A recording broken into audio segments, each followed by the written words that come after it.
James Montez was born on January 6th of 2012. He was a hyper little boy. He was loving and always full of energy. On December 11th of 2015, my son had a little incident at school to where he turned super pale, blue lips, and was cold to touch. The school nurse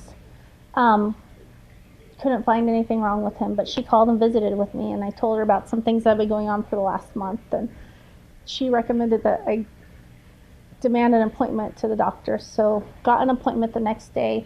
We left the doctor's office, we went grocery shopping, and as we were leaving, there was an accident in front of us, and my husband's a cop, so he got out and was working the accident, and that's when James's doctor had called me and told me that my son probably had leukemia and that we needed to come in and talk to him right away. And just, that was very emotional and just kind of scary. I don't know, wish Roger would have been there at the time when we got the phone call, but just had to wait for him to get back. So after he got in the car, we headed to the doctor's office, and he told us that we needed to probably get up to Wichita that day.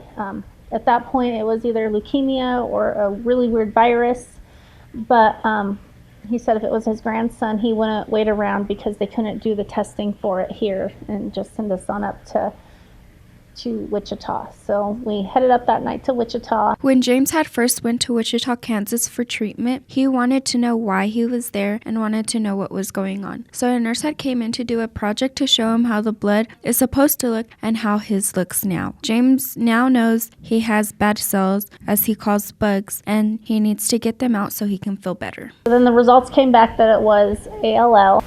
So we started our chemo treatments that week. We were up there for about 2 weeks in the hospital with him. And then we got sent home. We got to be home for Christmas, which while we were in the hospital, it was amazing. There was a ton of community support. James got to meet the Wichita Thunder, and there was all sorts of churches coming, and they'd always bring the kids gifts and stuff. So it made their hospital stay fun. The doctors up there at Wichita, Wesley Medical is a teaching school. So James would have like the junior resident, senior resident, then he would have his main doctors. And so they would all, come in and check on us. We probably every morning at 6 a.m., we would have like a room full of like 5 to 8 people just talking about what the plan was for the day and how the night went and the tests and stuff. So we got lots of visitors every day. On January 13th, James's hair started to fall out in the shower, so they had scheduled a haircut appointment for him on Friday the 15th. Along with his haircut, he wanted his dad to cut his hair the same way, just like him. James loved school a lot, and one thing they did at school was they had pictures of the kids with the names of everybody on them, and the teacher puts them in order for how they're going to line up for that day. Well, James, missing school, decided that he was going to have everybody color a picture and write their name on it and then tape it to the wall. Needless to say, we have those laminated in a book for him now. He also had a surgery up there. They had to put a portacath in it, which is a button that goes inside. We call it a button. It's this little round thing that goes inside, and it's about yay big. And they have to, so it's inside of him, and then they can just stick the needle in there, and it's a direct access to a vein, because the chemo medication is so harsh that if they were to do it in the other veins, it would destroy them. So it had to be in a big vein.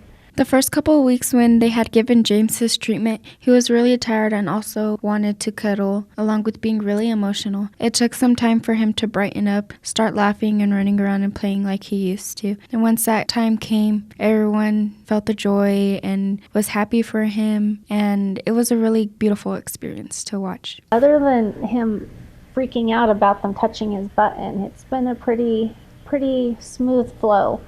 Like I said, we go up to Wichita every week for his treatment. Sometimes that's one, sometimes we can be up there for 3 or 4 days, just depending on what has to happen that week.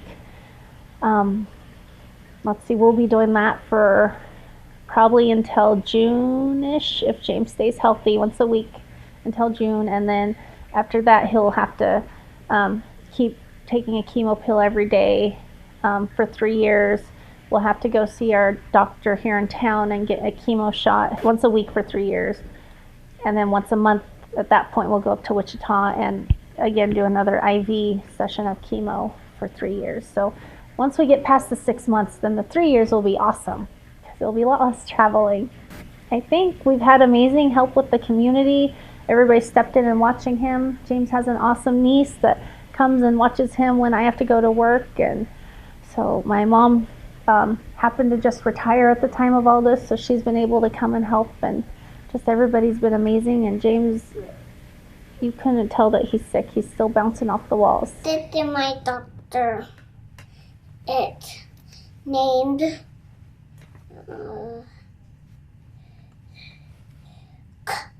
Kami. And Kami is a good doctor. And her help with leukemia. Her is a written doctor. Leukemia is a bad cell that make you sick.